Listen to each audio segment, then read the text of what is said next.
Last week, Donald Trump falsely told everyone in the United States of America that egg prices had fallen by 79%. Almost an 80% decrease in egg prices.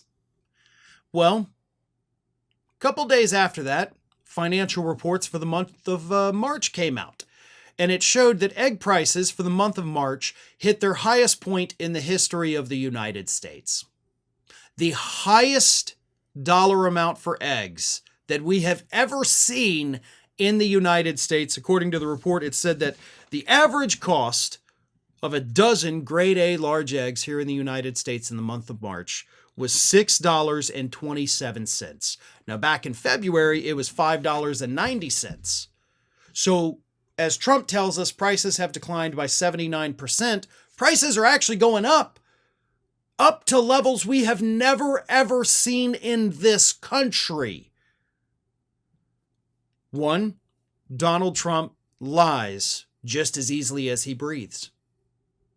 He can't stop himself at this point. It is a compulsion to lie to people when he speaks. That's something that mental health professionals, again, have warned about for years now. This is what he does. It is a compulsion to just not tell the truth. It is pathological, if you will. Secondly, voters. Back in November, when they went to the polls and they chose this man to lead the country for another 4 years, one of the things they cited specifically was the cost of eggs, right? Overall, it was, the cost of goods, the fears of inflation, economic anxiety, if you will. That was the number one factor for people voting. But when you drill down on it, everybody said the cost of eggs is too high. The cost of eggs is higher than ever now. And at this point, you can squarely lay the blame for that at the feet of Donald Trump and Robert F. Kennedy Jr.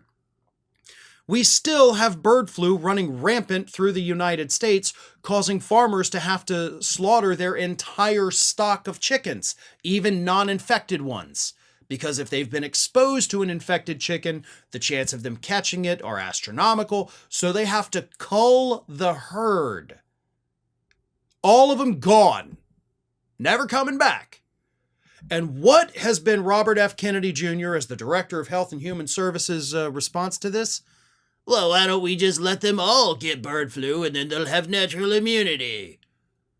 That's literally what he suggested. Just let them all catch it and then we'll see what happens. Let the chips fall where they may, says the man that never went to medical school or veterinary school.